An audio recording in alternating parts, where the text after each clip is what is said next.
एक गांव में कुछ गाड़ियों पर लाउड स्पीकर बांध करके अनाउंसमेंट किया जा रहा था कि उनके गांव में अनिरुद्धाचार्य महाराज का प्रवचन होने वाला है। अब जैसे ही गांव वालों के कानों में ये खबर पता लगती है कि अनिरुद्धाचार्य महाराज उनके गांव में आने वाले हैं, तो लोग अपनी अपनी समस्याओं का लिस्ट बनाने लग जाते हैं। किसी को कुछ चीज़ों का जवाब चाहिए था तो कोई अपनी समस्याओं को बता करके उसका निदान पाना चाहता था। और वो दिन भी आ जाता है जिस दिन अनिरुद्धाचार्य महाराज का उस गांव में प्रवचन था। लोगों की भीड़ बहुत ज़्यादा थी, हर कोई अपने सवालों को लेकर के इंतज़ार कर रहा था कि कब मेरा नंबर आए, मैं उनसे सवाल पूछूं, अपने सवालों का जवाब पाऊं।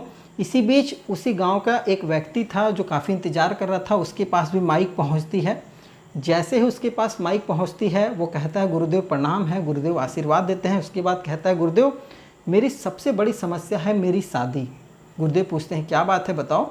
तो वो कहता है कि गुरुदेव मेरे पास 18 एकड़ ज़मीन है, मैं गांव में शिक्षक हूँ, मेरी उम्र 45 वर्ष हो चुकी है, लेकिन अभी तक मेरी शादी नहीं हुई है। अब जैसे ही वो ये बात कहता है, उस पूरे सभा में जितने भी लोग थे, यहाँ तक कि अनिरुद्धाचार्य महाराज, सभी की हंसी नहीं रुक रही थी। और ये जो कहने का तरीका था, जो उसकी टोन थे, इन चीज़ों का वीडियो बन जाता। और ये वीडियो छोटे छोटे क्लिपों में सोशल मीडिया के माध्यम से हर प्लेटफॉर्म पे तैरने लग जाता है। पूरे देश में वो वीडियो वायरल होता है, हर कोई इस वीडियो को देखता है और अपने तरीके से कमेंट करता है। अब इसी बीच वहाँ से उस व्यक्ति की किस्मत बदल जाती है। अगले ही दिन उस व्यक्ति के पास बहुत सारे कॉल आने शुरू हो जाते हैं रिश्ते को लेकर के। कोई अपनी बहन के रिश्ते को लेकर के आता है, तो कोई लड़की खुद फ़ोन कर रही थी। इन सब के बीच वो जो व्यक्ति था वो अपने हिसाब से एक लड़की के साथ रिश्ता तय करता है। शादी की तारीख वगैरह तय हो जाती है। बारात लेकर के वो व्यक्ति उस लड़की के दरवाजे पर पहुंचता है।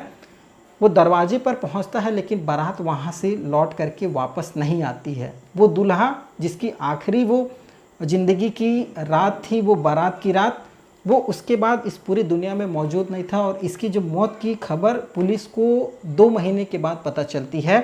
उस व्यक्ति को किसी ने बेरहमी के साथ कत्ल कर दिया है। जब ये बात पुलिस को पता लगती है, पुलिस इस पूरे केस की तफ्तीश करती है। और तफ्तीश करते करते पुलिस को लगभग 25 से 28 दिन का समय लग जाता है। और जब ये पूरा घटनाक्रम निकल करके सामने आता है, तो लोग उस सभा को दोष देने की कोशिश करते हैं कि अगर ये काश उस सभा में न गया होता तो आज शायद ये जिस तरीके की ज़िंदगी जी रहा था वो ज़िंदगी आज इसकी वैसी चल रही होती, ना तो ये सभा में गया होता और ना तो इसकी मृत्यु हुई होती। खैर, क्या है ये पूरी सच्ची घटना, आज इस कहानी के माध्यम से हम लोग जानने की कोशिश करेंगे। नमस्कार, मैं सत्या सिंह और आप देख रहे हैं द बुड़बक मंच। दरअसल आज की जो पूरी सच्ची घटना, ये घटना मध्य प्रदेश के जबलपुर के मझौली तहसील के पड़वार गांव की है। पड़वार गांव में जब ये बात फैलती है कि इस गांव में अनिरुद्धाचार्य महाराज का प्रवचन होने वाला है, तो उसी गांव के रहने वाले इंद्र कुमार तिवारी, जो कि पेशे से शिक्षक हैं और गांव में खेती बाड़ी वगैरह करके अपने जीवन गुजारते थे, उनको जब ये बात पता चलती है तो वो भी अनिरुद्धाचार्य महाराज के सत्संग में जाना चाहते थे। और ये सत्संग मई के महीने में आयोजित की जाती है। लगभग 5-6 मई को प्रवचन का प्रोग्राम था। इंद्र कुमार तिवारी उस प्रवचन में पहुंचते हैं। वहाँ किस्मत से माइक उनके पास पहुंचती है। माइक में ये अनिरुद्धाचार्य महाराज से कहते हैं, गुरुदेव मेरी उम्र 45 वर्ष है, मेरे पास पुश्तैनी 18 एकड़ ज़मीन है, जो कि खेतिहर ज़मीन है, अच्छी ज़मीन है, और मैं शिक्षक हूँ, अच्छा पैसा कमाता हूँ, लेकिन फिर भी अभी तक मेरी शादी नहीं हुई है। गुरुदेव पूछते हैं आपके परिवार में कितने सदस्य हैं, तो पता लग चलता है परिवार में कोई सदस्य भी नहीं है, बस अगल बगल कुछ नात रिश्तेदार वगैरह हैं, अड़ोसी पड़ोसी हैं और लोगों के साथ जीवन यापन कर रहे हैं।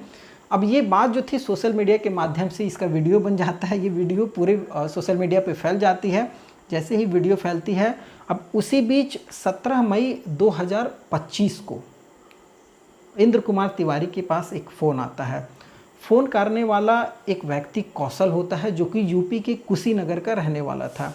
वो कहता है कि आपका वीडियो जो है वो मेरी बहन देखी है, मेरी बहन खुशी।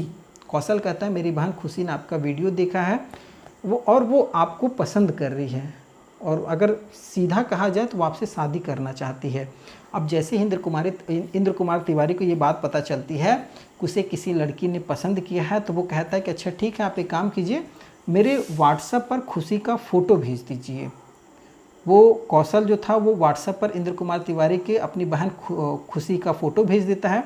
इंद्र कुमार तिवारी को खुशी जो थी वो फ़ोटो में काफ़ी अच्छी लगती है।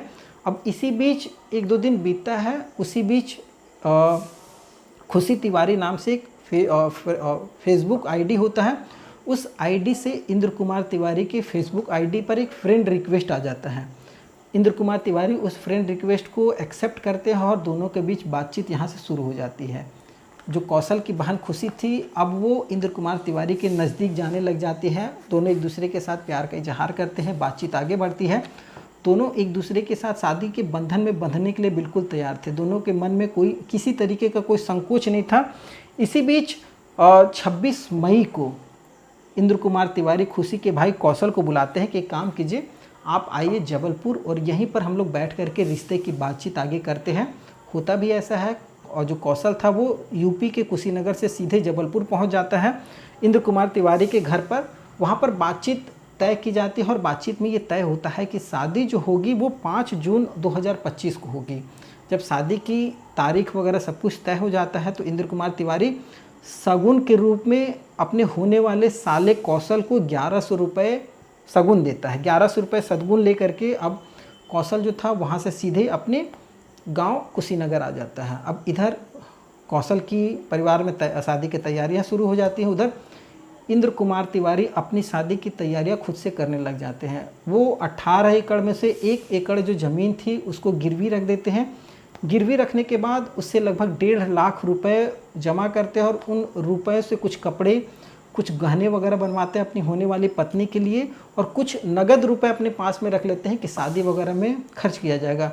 अब शादी की जो जगह थी वो मंदिर थी, यानी यूपी में ही शादी होनी थी, लड़की के गांव के ही मंदिर में होनी थी। अब जो शादी की तारीख थी वो 5 जून थी, तो अब 2 जून को इंद्र कुमार तिवारी ट्रेन के द्वारा गोरखपुर पहुंच जाते हैं। गोरखपुर पहुंचते हैं 3 जून को वो गोरखपुर पहुंचते हैं और वहां पर वो होटल में रुकते हैं। होटल में खुशी आकर के मिलती है, दोनों का आमना सामना होता है, दोनों एक दूसरे के साथ बातचीत करते हैं। बातचीत होने के बाद जो शादी थी 5 जून को थी, तो दोनों होटल से ही निकलते हैं मंदिर के लिए। वहाँ पर शादी का सारा चीज़ तैयार था पहले से ही। 5 जून को दोनों की शादी होती है और जो इंद्र कुमार तिवारी थे अपने अगल बगल के नात रिश्तेदारों से कह करके आए थे कि मैं जा रहा हूँ शादी करने, मैं शादी वगैरह करके 5 जून को शादी हो जाएगी, 6 जून तक मैं वापस आ जाऊँगा। अब ये वो कह करके आए थे। 5 जून को शादी होती है और वो 5 जून को ही अपनी जो नई पत्नी बनी थी खुशी, उसको कहते कि अब चलो शादी वगैरह हो गई, चलो तुम अपने ससुराल चलो। अब यहाँ से वो ससुराल कह करके खुशी को ले करके तो आते हैं, लेकिन वो अपने घर जबलपुर पहुँचते नहीं हैं। लगभग 6 जून हो जाता है, 7 जून हो जाता है, 8 जून हो जाता है। इंद्र कुमार तिवारी के बारे में किसी को कोई जानकारी नहीं थी। परिवार वाले भी खोजने की कोशिश करते हैं और जब कोई अता पता नहीं लगता है, उनके मोबाइल पर भी फ़ोन किया जाता है तो मोबाइल भी पता लगता है किसी दूसरे के पास में है, तो परिवार वालों को कुछ शक होता है। परिवार वाले जा कर के थाने में गुमशुदगी की, मझौली थाने, जबलपुर के ही मझौली थाने में गुमशुदगी की रिपोर्ट दर्ज करवा देते हैं। अब जब रिपोर्ट दर्ज हो जाती है, यहाँ पर अचानक गोरखपुर के उत्तर प्रदेश के कुशीनगर में एक व्यक्ति की लाश मिलती है।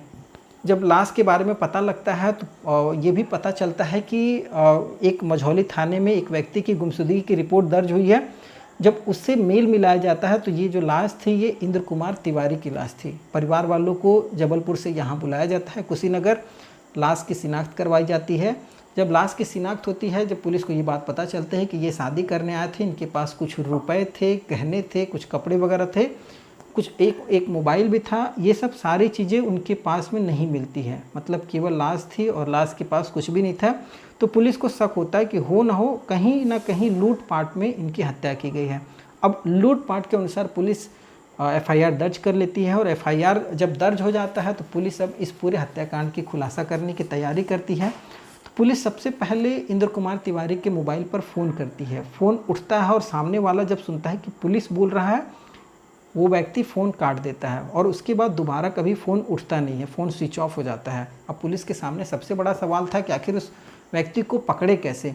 उसी बीच इंद्र कुमार तिवारी का ही एक रिश्तेदार था, वो आकर के पुलिस को कहता है कि साहब, इंद्र कुमार तिवारी जिस लड़की से शादी करने आए थे उसके साथ वो होटल में एक फ़ोटो खिंचाए थे, वो फ़ोटो उन्होंने मुझे व्हाट्सएप पर भेजा है। अब जैसे ही फ़ोटो की बात आती है, पुलिस उस व्यक्ति से फ़ोटो लेती है और उस लड़की की पड़ताल करनी शुरू कर देती है जिस लड़की की शादी इंद्र कुमार तिवारी के साथ हुई थी।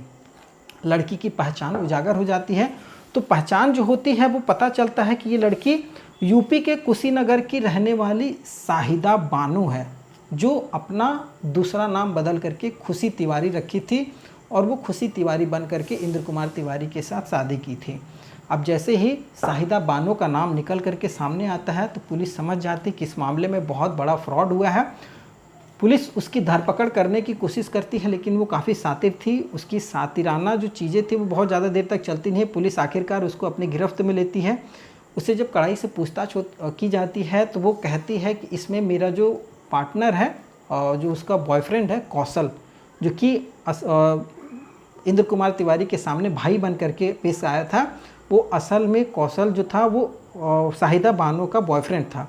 जब इन दोनों को गिरफ्तार किया जाता है तो पूछा जाता है कि तुमने कब और कैसे हत्या की थी, तो ये दोनों बताते हैं कि जब 5 जून को शादी तय हो जाती है और जब इंद्र कुमार तिवारी कहता है कि वापस चलो ससुराल जबलपुर, तो अब खुशी को अटपटा लगता है। ये सोचती है अगर वे वहाँ चली गई तो फिर तो मामला सारा गड़बड़ा जाएगा, और इन लोगों का जो काम था ये दूसरे को लूट खसोट किया करते थे। अब इसी बीच ये दोनों प्लान तैयार कर लेते हैं कि अगर हम लोग यहीं पर इंद्र कुमार तिवारी को ख़त्म कर देंगे तो आगे जो पैसा वगैरह है वो सब कुछ मेरा हो जाएगा, और फिर समय के साथ वो वहाँ पर चले जाएंगे, उसकी जो ज़मीन थी वो भी हड़प लेंगे। इसी बीच वो लोग बहाना बनाते हैं और इंद्र कुमार तिवारी को तैयार करते हैं कि आप अभी कुछ दिन हुआ है शादी के लिए, आप यहाँ आए हैं, 1-2 दिन चलिए अपने ससुराल भी घूम लीजिए। और जो खुशी उर्फ शाहिदा बानो वो इंद्र कुमार तिवारी को तैयार करती है, चक नीलकंठ गांव ले जाती है, अपने गांव लेकर के जाती है घुमाने के लिए। वहाँ पर ये घुमाती फिराती है। शाम का ये दोनों इंतज़ार कर रहे होते हैं, पहले से पूरी तैयारी थी। इसी बीच जब खुशी इंद्र कुमार तिवारी के साथ घूम रही थी, मौका देख करके ये दोनों एक धारदार चीज़ से इंद्र कुमार तिवारी के ऊपर हमला कर देते हैं। हमला करने के बाद ये बेरहमी से कत्ल करते हैं। कत्ल के बाद ये इंद्र कुमार तिवारी के पास से जो भी पैसा, गहने, जो भी कपड़ा, मोबाइल वगैरह सब कुछ लूट करके फ़रार हो जाते हैं। अब ये जो चीज़ थी ये एक तरीके से अगर कहा जाए तो बहुत बेरहमी के साथ कत्ल की गई थी, और इस कत्ल के पीछे जो लूट खसोट का मामला निकल कर के आया था, यहीं से पुलिस पूरी शक करती है कि मामला लूट कांड का है। और इस पूरे मामले को जब पुलिस उजागर करती है, लोगों के सामने ये सब सारी चीज़ें निकल कर के आती है, तो 27 जून 2025 को खुशी उर्फ शाहिदा बानो और कौशल की गिरफ्तारी होती है। दोनों को पुलिस ने अदालत में पेश किया है और भी चीज़ें जानने की कोशिश कर रही है कि और भी कोई लोग इस पूरे घटनाक्रम में शामिल तो नहीं है। इससे पहले इन लोगों ने किसे किसे लूटा है, किस किस के ऊपर जिस तरीके का अत्याचार इन्होंने इंद्र कुमार तिवारी के साथ किया है वैसा किसी और के साथ तो नहीं किया है। अब ये पुलिस की तफ्तीश आगे चल रही है। खैर, इस कहानी और घटना को सुनाने के उद्देश्य किसी की भावनाओं को ठेस पहुँचाना बिल्कुल भी नहीं है, बस आपको जागरूक करना है इन कहानियों और इस एपिसोड के माध्यम से। अगर आपको ये कहानियाँ और मेरे बताने के तरीके पसंद आए हो तो आप चैनल को सब्सक्राइब जरूर कीजिएगा, वीडियो को लाइक कीजिएगा। आपका एक छोटा सा लाइक और सब्सक्राइब काफ़ी मोटिवेट करता है। आगे फिर से नई वीडियो में आऊँगा, तब तक के लिए जय हिंद, वंदे मातरम।